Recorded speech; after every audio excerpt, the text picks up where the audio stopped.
Hello, it's Jeffrey Wilson from the Institute for Soul Evolution. This week I want to talk about breaking free. That's a big topic nowadays. And I know you felt it, that nagging sensation that your life doesn't quite belong to you, that the thoughts racing through your mind, the emotions that overwhelm you, even the arguments you have with yourself, they don't feel authentically yours. This isn't paranoia. This isn't weakness. This is recognition. Your soul is remembering something your mind was programmed to forget. What I'm about to share with you didn't begin with social media or smartphones. This story starts over 100 years ago in a quiet London office where men in suits began mapping the human mind like a machine they could rewire. In 1921, the Tavistock Institute opened its doors under the guise of helping soldiers heal from shell shock, what we now call PTSD. But healing wasn't their true purpose. They discovered something far more valuable. Trauma doesn't just break people, it makes them malleable. They weren't fixing soldiers, they were testing on civilians. They learned that grief, confusion, and fear could be wielded like precision instruments. Once you know which emotional lever makes a population stampede, you don't need speeches or ballots. You just pull the lever. This knowledge spread like wildfire through the media, education, and even government. Edward Bernays, the father of modern advertising, transformed the unconscious mind into a marketplace.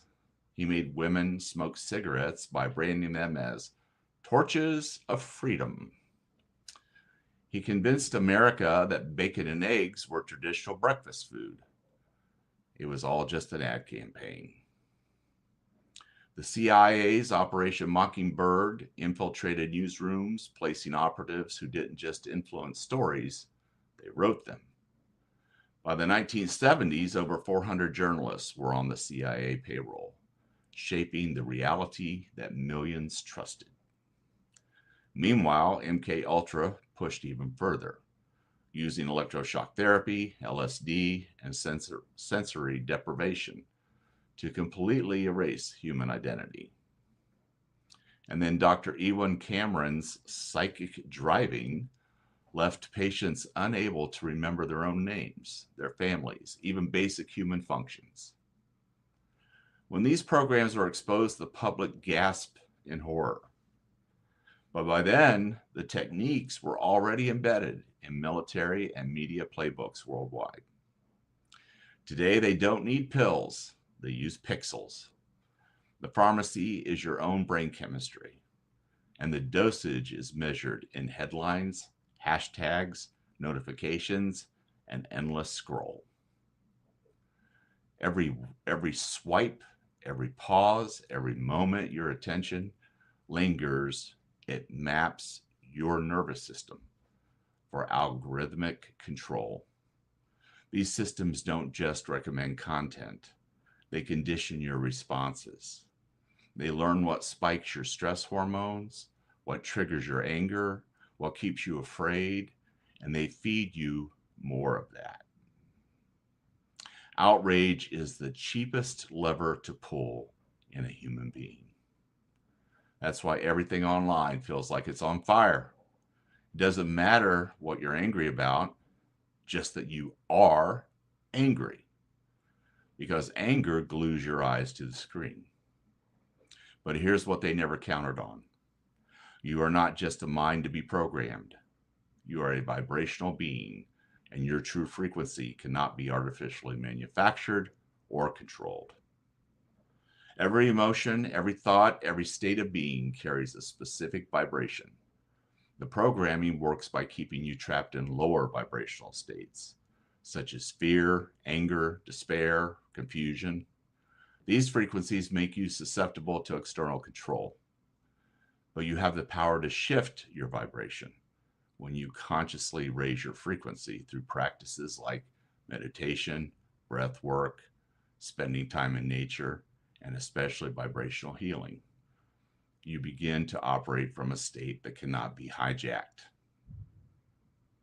Your authentic vibration is your sovereignty. It's the part of you that never signed the contract, never agreed to the programming. It's been waiting patiently beneath all the noise. The moment you stop feeding the machine, you start starving it. Every time you choose peace over outrage, presence over distraction, authentic connection over digital validation, you reclaim a piece of your sovereign self. Your real life, quiet, patient, authentic, has been waiting for you under all the programming. The system is beginning to crack because more and more people are remembering who they truly are beneath the script. The only question left is, who are you without the programming? Who are you when you're vibrating at your natural frequency, free from the artificial stimulation, designed to control you? This is your invitation to sovereignty, not through fighting the system, but by transcending it, by remembering that you are a powerful vibrational being whose true essence cannot be programmed, controlled, or diminished. Your freedom isn't something you need to find, it's something you need to remember. And that remembering begins with a single conscious breath, a moment of stillness, a choice to tune into your authentic frequency rather than the chaos designed to distract you.